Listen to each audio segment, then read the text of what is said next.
Hello viewers, कैसे हो।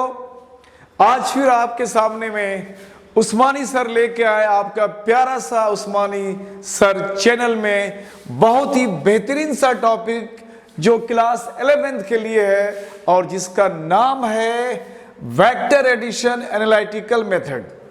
बच्चों, इससे पहले हमने कुछ लेक्चर्स वेक्टर्स पे अपलोड कर रखा है। अगर आप न्यू व्यूवर्स हो तो उसको आप साइट में जाकर के सब्सक्राइब करके देख सकते हो, क्योंकि जब वेक्टर एडिशन को हम लोग पढ़ेंगे तो इससे पहले जो सक्सेसिव वीडियोस है, लेक्चर्स है वेक्टर से रिलेटेड, उसको आप अगर देख लेते हो तो इसको समझने में बहुत आसानी होगी।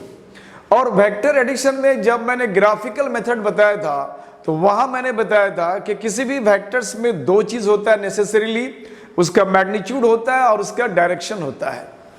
कभी कभी मैग्नीट्यूड और डायरेक्शन होते हुए भी वेक्टर नहीं होता है, उसका भी मैंने एग्जांपल दिया था। मैंने कहा था इलेक्ट्रिक करंट, उसको हम लोग स्केलर क्वांटिटी मानते हैं, बट वो स्केलर क्वांटिटी भी नहीं होता है, उसको टेंसर कहते हैं। तो टेंसर के बारे में थोड़ा सा मैं आज कॉन्सेप्ट दे दूंगा इस क्लास के जस्ट एंड के बाद कि टेंसर क्वांटिटी कौन कौन होता है। तो अभी हम लोग देखेंगे वेक्टर को जो ऐड करते हैं उसका एनालिटिकल मेथड क्या है, यानी मैथमेटिकली उसको हम कैसे एक्सप्रेस करेंगे। ग्राफिकल मेथड में हम लोगों ने जो वेक्टर्स को ऐड करा था तो वहां पे सिर्फ ग्राफिकल रिप्रेजेंटेशन होता है, मतलब उसका एग्जैक्ट मैग्नीट्यूड और प्रॉपर डायरेक्शन हम लोग नहीं बता पाते हैं उसमें। उसके लिए हमें एनालिटिकल मेथड की जरूरत पड़ जाएगी। तो इसको समझने के लिए हम लोग मान लेते हैं कि हमारे पास दो वेक्टर है, हमारे पास दो वेक्टर है। एक वेक्टर हमने ले लिया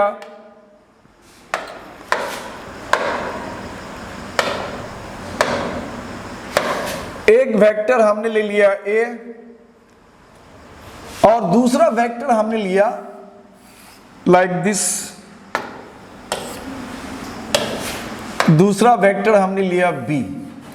और मैंने ये भी कहा था कि जब हम लोग वेक्टर एडिशन की बात करते हैं तो यहां पे जहन में दिमाग में रखना है कि जब भी वेक्टर को हम ऐड करते हैं, अगर वो पैरेलल वेक्टर है या एंटी पैरेलल वेक्टर है तो हम लोग किसी लॉ की जरूरत नहीं है, उसको हम लोग डायरेक्ट उसको ऐड कर सकते हैं। इससे पहले वाले लेक्चर में मैंने वो बता रखा है, उसको आप जरूर देखो। अगर वेक्टर पैरेलल और एंटी पैरेलल नहीं है और उसको हमें ऐड करना है तो मैंने कहा था उसके लिए हमें तीन लॉज पढ़ने पड़ते हैं, और वो तीन लॉज है, law of triangle, law of parallelogram and law of polygon. और मैंने ये भी बताया था कि इनफैक्ट ये तीन डिफरेंट लॉज तो है वेक्टर एडिशन का, लेकिन फाइनली ये तीनों लॉज को अगर हम लोग देखें तो वो एक्चुअली वो लॉ ऑफ ट्रायंगल ही है। लॉ ऑफ पैरेललोग्राम बोलते हैं लेकिन उसके डेरिवेशन में हम लोग लॉ ऑफ ट्रायंगल का यूज करते हैं। सिमिलरली लॉ ऑफ पॉलीगॉन में भी लॉ ऑफ ट्रायंगल का इस्तेमाल होता है। तो बोलने के लिए हमारे पास तीन लॉ है, बट जो हम लोग काम करते हैं उसमें दो लॉज को हम लोग मिला करके उसको जो लॉ ऑफ ट्रायंगल है उसमें हम लोग उसको कैलकुलेट करते हैं। तो बाकी जो दो लॉ है हमारे पास पैरेललोग्राम और पॉलीगॉन, इनफैक्ट वो ट्रायंगुलर लॉ से ही हमारा काम चल जाता है। अब इसको अगर हम लोग वेक्टर प्रोसेस से इसको अगर हम ऐड करते हैं तो हम लोग यहां करते क्या है, लॉ ऑफ ट्रायंगल में किसी एक वेक्टर का टेल को किसी दूसरे वेक्टर के हेड से हम लोग मिला देते हैं। जैसे हमने यहां कहा दोनों वेक्टर को हमने पैरेलल शिफ्ट करा, ये वेक्टर ए था, मान लिया इसको vector A, this is vector A and that is vector B. अब ये दोनों वेक्टर को हमने पैरेलल शिफ्ट करा, किसी भी वेक्टर को हम कहीं भी उसको शिफ्ट कर सकते हैं। कंडीशन उसमें सिर्फ ये है कि उसका लेंथ यानी मैग्नीट्यूड में कोई चेंज नहीं होना है और डायरेक्शन को भी चेंज नहीं करना है। ये दो कंडीशन को ध्यान में रखते हुए किसी भी वेक्टर को हम कहीं भी ले जा सकते हैं। तो हमने ये दोनों वेक्टर को इस तरह से अरेंज करा और फाइनली ग्राफिकल रिप्रेजेंटेशन में ये जो क्लोजिंग साइड होता है ट्रायंगल का अपोजिट ऑर्डर में, ये हमारा रिजल्टेंट होता है, इसको हम रिजल्टेंट वेक्टर कहते हैं। और ये दो वेक्टर जो vector A and vector B, इसको सेम ऑर्डर कहते हैं। सेम ऑर्डर का मतलब है कि जब हम चलने लगते हैं वेक्टर यहां से यहां तक आया, फर्दर फिर यहां से और आगे बढ़े, और यहां से अगर हम इधर आते इसका एरो अगर इधर होता तो ये तीनों वेक्टर सेम ऑर्डर हो जाता, लेकिन दो वेक्टर हमारा सेम ऑर्डर में है और जो उसका तीसरा रिजल्टेंट वेक्टर ये अपोजिट ऑर्डर में है। तो ये ग्राफिकल रिप्रेजेंटेशन में हम लोग ने देखा है, आज इसको हम लोग एनालिटिकल मेथड से इसको देखेंगे। दूसरी बात, जब भी हम वेक्टर्स को ऐड करेंगे, यानी जो भी हम लोग ऑपरेशन करते हैं, एडिशन, सब्ट्रैक्शन, मल्टीप्लिकेशन, कुछ भी, तो वेक्टर्स के लिए एंगल बहुत ज्यादा मैटर करता है। बगैर एंगल के जानकारी का कोई भी हम लोग ऑपरेशन वेक्टर में नहीं कर सकते हैं। तो सबसे पहले इन दोनों वेक्टर के बीच का हमें एंगल बताना पड़ेगा। तो दोनों वेक्टर के बीच ये एंगल हम लोग नहीं ले सकते हैं। मैंने कहा था कि जब दो वेक्टर्स की बात करते हैं और बोलते हैं कि दोनों के बीच का एंगल क्या होगा, तो मैंने कहा था कि एंगल के लिए चाहे तो दोनों वेक्टर का टेल होना चाहिए एक पॉइंट पे, या दोनों वेक्टर का हेड भी आ सकता है। एक का हेड एक का टेल में हम लोग एंगल को कंसीडर नहीं करते हैं। अगर इस वेक्टर की बात करें तो इसका तो ये हेड है, लेकिन इस वेक्टर का यहाँ पे टेल है, ये एंगल वेक्टर का एंगल नहीं होगा। तो अगर इसको थोड़ा सा अगर इससे से प्रोसीड करते हैं, हम आगे बढ़ाते हैं, तो इसको हम लोग आउटगोइंग वेक्टर भी कहते हैं, इसको आउटगोइंग वेक्टर भी कहते हैं और इसको इनकमिंग वेक्टर भी कहते हैं। तो यहां से इसको अगर और प्रोसीड करें तो ये हमारा आउटगोइंग वेक्टर हो जाएगा और ये भी आउटगोइंग है ही। अब ये दोनों के बीच जो ये एंगल है, ये एंगल दोनों वेक्टर का माना जाएगा। इसका मतलब है कि इस वेक्टर को फर्दर अगर हम आगे की तरफ प्रोसीड करते हैं, मान लो, तो हम ये कह सकते हैं कि ये जो पॉइंट है, जंक्शन है, यहां से ये वेक्टर आउटगोइंग हो रहा है और ये भी आउटगोइंग ऑलरेडी है, तो ये एंगल हमारा वेक्टर्स के बीच का होगा।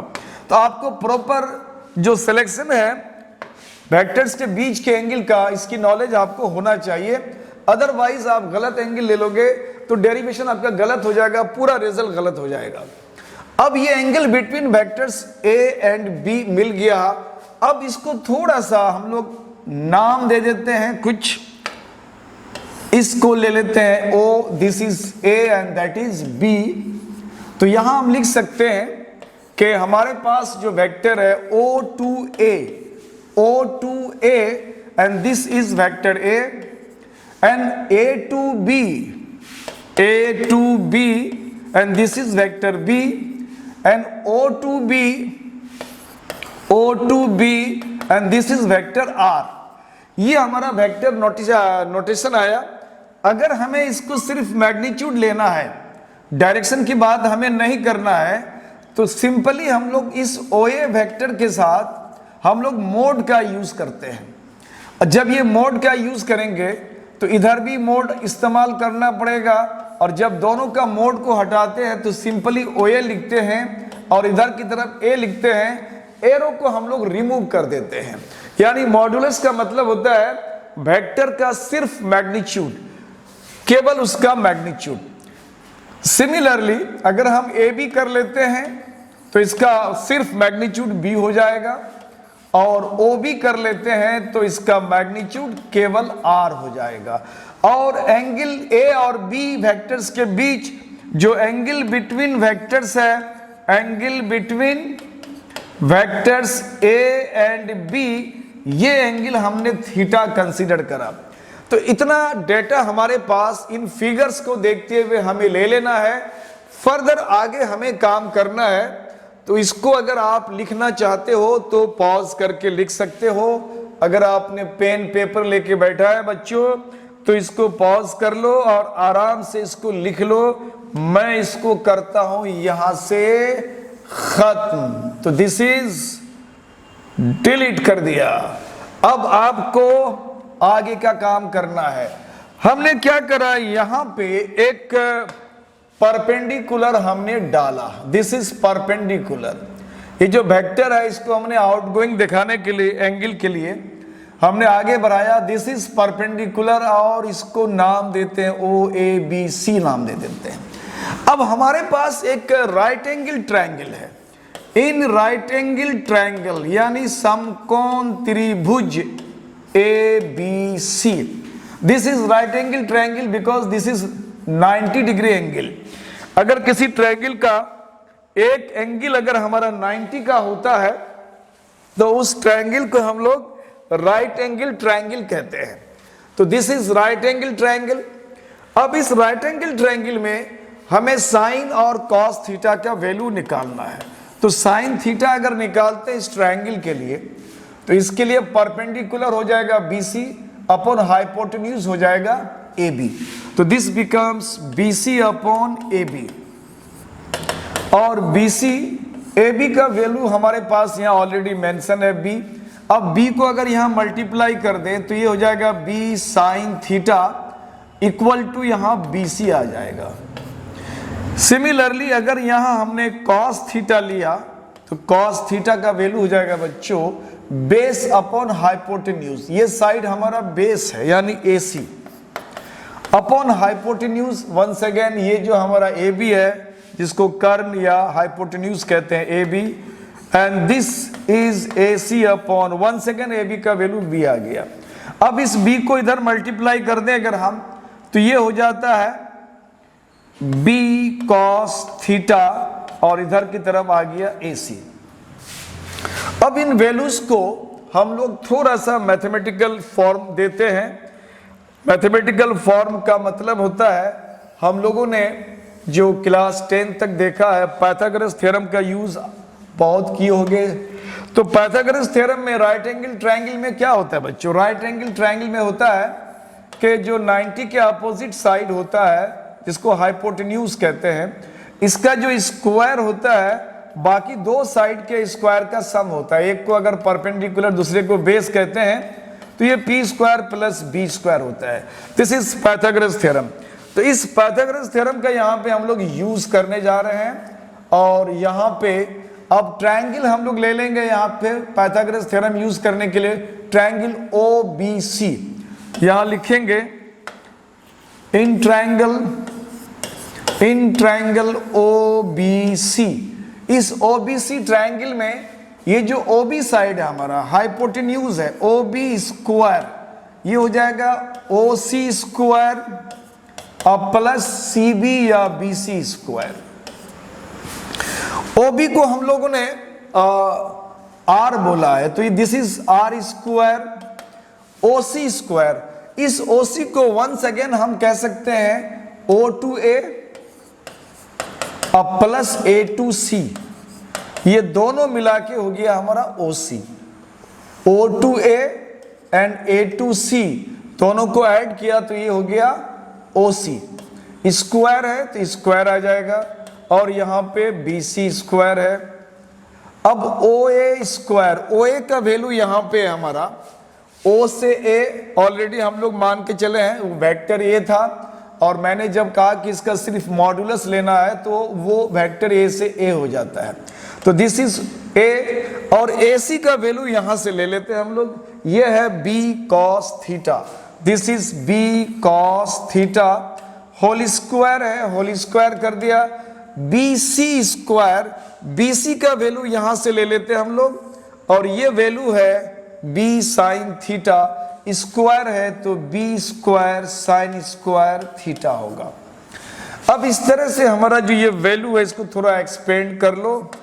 A plus B whole square का फॉर्मूला यूज होगा। This becomes A square plus B square cos square, ये दोनों मिला के B के प्लेस में है, plus twice of this into this यानी twice of A into B cos theta और प्लस यहाँ पे ऑलरेडी है B square sine square theta. अब इस वैल्यू को थोड़ा सा यहां से हम लोग A स्क्वायर ले लिया, दो जगह हमारा B स्क्वायर है, इन दो जगह में हम किसी एक जगह का वैल्यू को अगर कॉमन आउट करते हैं तो यहां से भी ये हमारा वैल्यू कॉमन आउट हो जाता है। तो अब इन दोनों वैल्यू को अगर हमने कॉमन आउट करा B स्क्वायर को तो यहां से मिलेगा हमको कॉस स्क्वायर थीटा और यहां से मिल जाएगा हमें साइन स्क्वायर थीटा और बाद में ये जो दो वैल्यू है दो टर्म में AB के फॉर्म में उसको यहां रख लेते हैं 2AB cos theta. Finally this becomes B square, क्योंकि कॉस स्क्वायर और साइन स्क्वायर का वैल्यू बच्चों 1 होता है, तो ये वैल्यू अगर 1 होता है तो B square into 1 B square हो जाएगा, and twice of A B cos theta, यानी ये आर स्क्वायर का वैल्यू इतना था। अगर इसका स्क्वायर को अगर यहां से रिमूव करते हैं तो ये हमारा रिजल्टेंट का वैल्यू आ जाता है R equal to A square plus B square plus twice of A B cos theta. ये रिजल्टेंट हो गया, यानी ये मैग्नीट्यूड हो गया बच्चों, ये मैग्नीट्यूड हो गया। दो वेक्टर्स को जब हम जोड़ते हैं यानी उसको ऐड करते हैं, तो ऐड करने के बाद हमारा जो दोनों का मैग्नीट्यूड होगा, तो ये मैग्नीट्यूड का एक फॉर्मूला आ गया। तो बच्चों चीज यहां याद रखना है कि इसमें जो वैल्यू आया हमारा, इसमें जो वैल्यू आया, ये वैल्यू किसी भी दो वेक्टर को ऐड करें, चाहे वो वेक्टर हमारा लॉ ऑफ ट्रायंगल को ओबे करे, लॉ ऑफ पैरेललोग्राम को करे या लॉ ऑफ पॉलीगॉन को करे, किसी को भी वो ओबे करे, हम किसी भी वेक्टर एडिशन के लिए दो वेक्टर का एडिशन को हम ऐसा दिखा सकते हैं। इसका मतलब है कि हमारा वेक्टर एडिशन का एक रिजल्ट आया। अगर आप चाहते हो बच्चों, अगर आप नोट कर रहे हो तो आप इसको पॉज करके आराम से लिख लो, कोई दिक्कत नहीं है। अब हम लोग थोड़ा सा इस काम को और आगे बढ़ाते हुए चलते हैं हम लोग आगे की तरफ। यानी फाइनली हमारा दो वेक्टर्स का जो रिजल्टेंट आया, एडिशन का रिजल्टेंट आया, वो रिजल्टेंट आया हमारा R under root A square B square plus twice of A B cos theta. This is the resultant value, यानी ये मैग्नीट्यूड हुआ, दिस इज मैग्नीट्यूड। जब दो वेक्टर को हमने ऐड करा तो ये हमको मैग्नीट्यूड मिला। क्योंकि वेक्टर में हमें दो चीज चाहिए, मैग्नीट्यूड और डायरेक्शन। तो मैग्नीट्यूड तो हमने निकाल लिया, अब रह गया डायरेक्शन का। तो डायरेक्शन की भी बात कर लेते हैं हम लोग। तो जब हम डायरेक्शन की बात करेंगे ना, रिजल्टेंट वेक्टर के डायरेक्शन की जब बात करते हैं, ये हमारा रिजल्टेंट वेक्टर है, दिस इज रिजल्टेंट वेक्टर। इस वेक्टर के जब डायरेक्शन की बात करेंगे हम लोग, जब इसके डायरेक्शन की बात करेंगे तो ये डायरेक्शन हमारे कंपोनेंट वेक्टर के साथ होता है। कंपोनेंट वेक्टर कहते हैं बच्चों जिन दो वेक्टर्स को आप ऐड कर रहे हैं, जैसे हमने वेक्टर ए वेक्टर बी को ऐड करा, तो ये दोनों वेक्टर को हम कंपोनेंट वेक्टर कहते हैं। और उन दोनों का जो ऐड करने के बाद वैल्यू आता है आर, उसको हम रिजल्टेंट वेक्टर कहते हैं।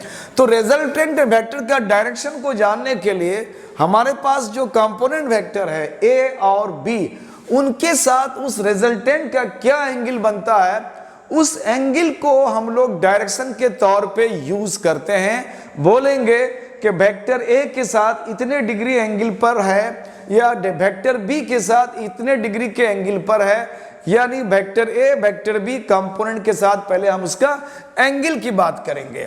तो जब हम कभी भी फिजिक्स में, ये मैथमेटिक्स का नियम है, जब भी एंगल की बात करते हैं तो जनरली हम लोग ट्रिग्नोमेट्रिक रेशियो जो होता है टेन थीटा, जिसको टेंजेंट थीटा भी कहते हैं, उसका यूज करते हैं। आप साइन कॉस का भी कर सकते हो, लेकिन बेसिकली ये टेन थीटा ज्यादा एप्रोप्रिएट है, क्योंकि जब हम किसी स्ट्रेट लाइन का स्लोप की बात करते हैं तो वहां पे हमें टेन थीटा लेना पड़ता है डायरेक्शन को दिखाने के लिए, कितना एंगल पे एक्स एक्सिस के साथ वो किधर की तरफ है। तो ये सारा चीज एंगल को डायरेक्ट करने के लिए, वेक्टर को डायरेक्ट करने के लिए एंगल के साथ वो 10 का वैल्यू ज्यादा अप्रोप्रिएट होता है। तो हमने 10 का वैल्यू लेने की कोशिश करा। तो अब यहाँ पे 10 का वैल्यू हमें कैसे लेना है, तो अब हमें देखना है कि ये जो रिजल्टेंट वेक्टर है, वेक्टर ए के साथ कितने एंगल से इंक्लाइंड है, या अगर आप चाहोगे तो वेक्टर बी के साथ भी उसका निकाल सकते हो। नो मैटर आप जिससे निकाल लो, मैंने कहा कि कंपोनेंट के साथ उसका एंगल निकालना पड़ेगा। तो हमने इसको अल्फा ले लिया और यही एंगल हमें अभी पता करना है। तो इसके लिए हम लोग एक ट्रायंगल की बात करते हैं, ट्रायंगल ओ बी सी।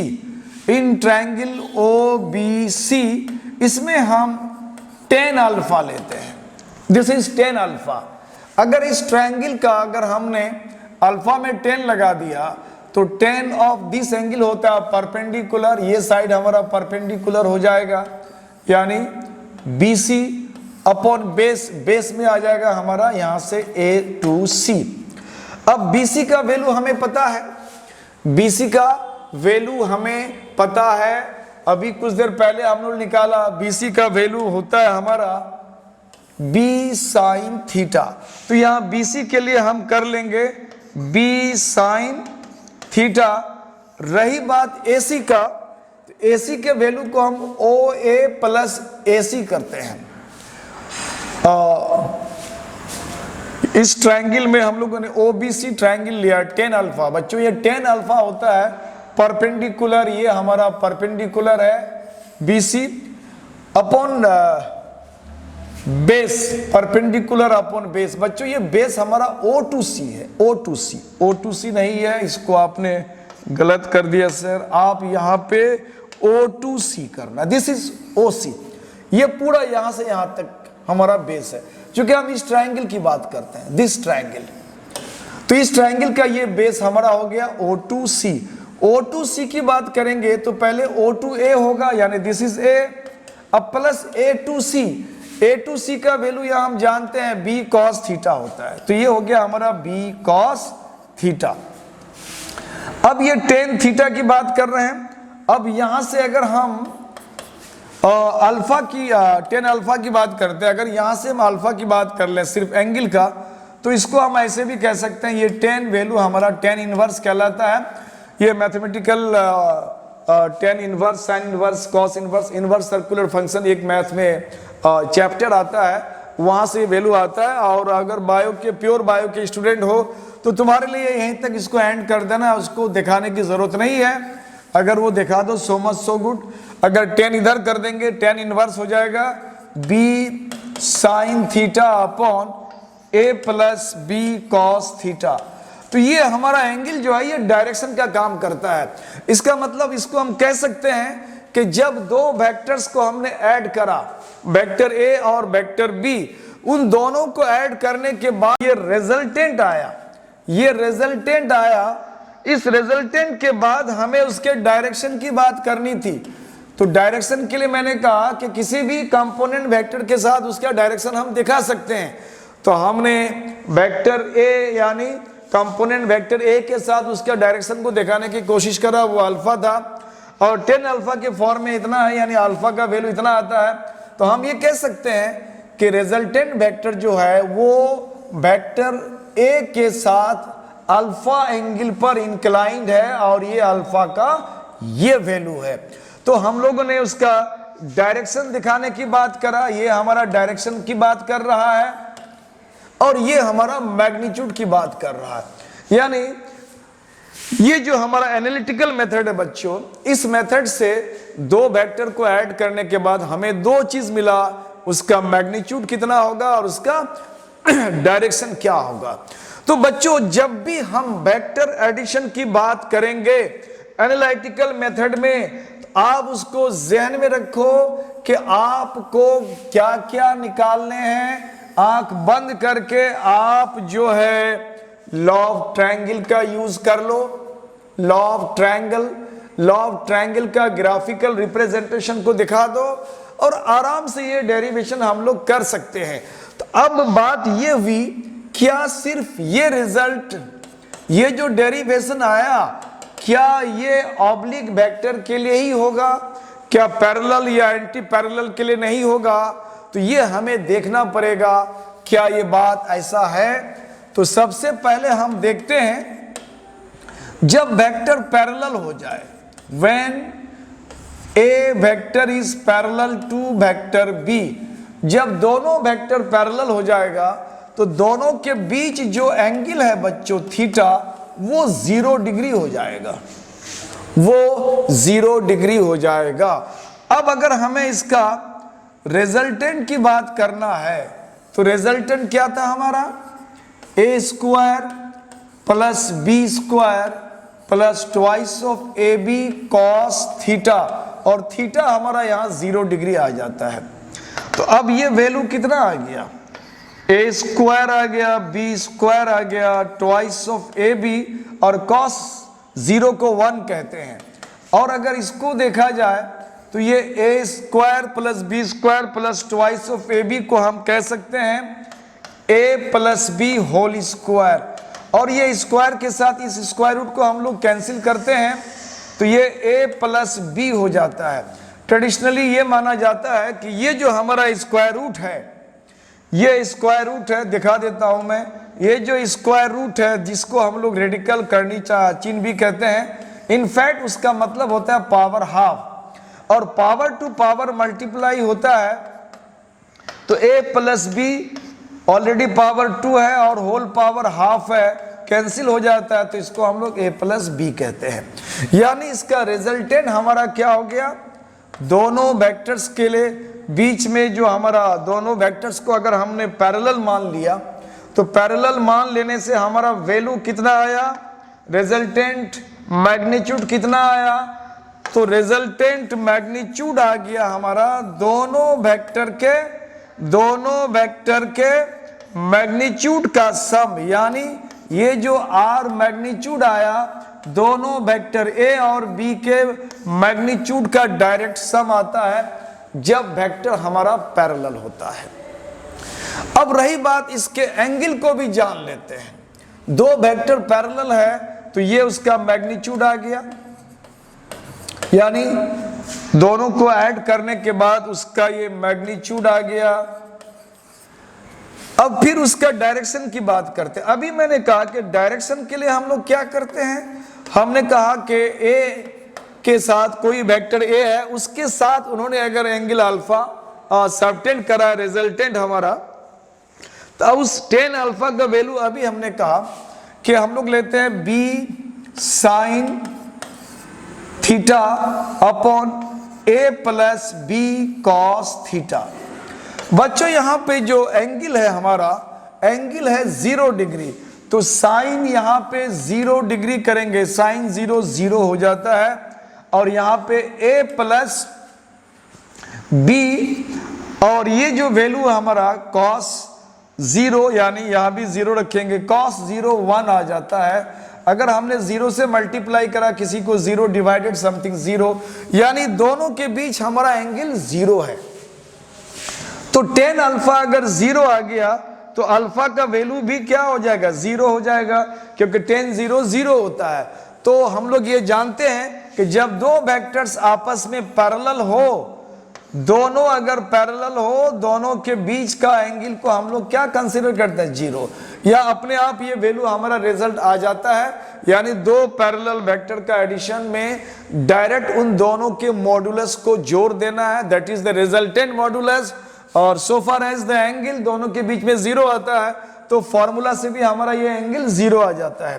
तो यहां से ये वैल्यू हम लोगों ने इसको ऐड करा। अब दूसरा देख रहे हैं कि दोनों वेक्टर्स अगर एक दूसरे के एंटी पैरेलल है तो तब क्या होगा। अगर दोनों वेक्टर आपस में एंटी पैरेलल है तब क्या होगा। एंटी पैरेलल का मतलब बच्चों opposite. When vectors are vectors A and B are opposite, एक दूसरे के अपोजिट है, तो उस समय थीटा हमारा हो जाएगा 180 डिग्री। एक इधर वेक्टर एक इधर है तो ऑटोमेटिकली दोनों के बीच का एंगल हो जाएगा बच्चों 180 डिग्री। तो अगर अपोजिट वेक्टर है हमारा तो उस समय ये हमारा डेटा बता रहा है। अब इसके हिसाब से हमें चलना है। अब रिजल्टेंट की बात अगर करते हैं तो रिजल्टेंट क्या है हमारा, formula A square B square twice of A B cos theta. This is A square plus B square plus twice of A B. अब यहां थीटा को 180 अगर रखते हैं तो कॉस 180 का वैल्यू हो जाता है -1। ये वैल्यू हो गया हमारा A square plus B square, और ये -1 का मतलब ट्वाइस ऑफ ए बी, और ये वैल्यू हमारा हो जाता है ए माइनस बी होल स्क्वायर, ये अंडर रूट। अब उसके बाद ये जो वैल्यू है बच्चों, माइनस में जो वैल्यू आया, ये वैल्यू हमें, अब इसको अगर रिमूव कर दे, जैसे मैंने प्लस में करा था कि हमने 2 को रिमूव करा, ये स्क्वायर रूट हमारा हट जाता है, तो यहां हम इस तरह से इसको a माइनस बी नहीं लिख सकते हैं डायरेक्ट। कारण यह है कि जब हम मॉडुलस की बात करते हैं, रिजल्टेंट वेक्टर का मॉडुलस या किसी भी वेक्टर के मॉडुलस की बात करते हैं, मैग्नीट्यूड की बात करते हैं, तो वो ऑलवेज हमारा पॉजिटिव होगा, नेगेटिव नहीं हो सकता है, वो ऑलवेज पॉजिटिव होगा। तो अब हमें ये देखना है कि इसमें से अगर ये वैल्यू a का मैग्नीट्यूड अगर ज्यादा है, b कम है, तो ऑटोमेटिकली ये पॉजिटिव बचेगा। लेकिन अगर ये कम हो और ये ज्यादा हो तो फिर वैल्यू हमारा नेगेटिव आ जाएगा। तो इससे बचने के लिए इन दोनों में कौन बड़ा कौन छोटा है, उससे उसको डिवाइड करना है, तो हमें यहाँ डिफरेंस का साइन देना चाहिए, a difference b। a difference b का मतलब होता है कि इन दोनों में जो बड़ा वैल्यू है उस बड़े से छोटे वैल्यू को हम लोग डिडक्ट करते हैं, इसको बोलते हैं a डिफरेंस b। अब बच्चों तुम एक चीज और कंसेप्चुअली मिस करोगे, यहाँ पे तुम ये बोलोगे कि sir a square plus B square minus 2ab, ये तो a minus B whole square होता है, बचपन से पढ़ के आया हो, क्लास 7th 8th से ही शायद स्टार्ट हो चुका ये फॉर्मूला।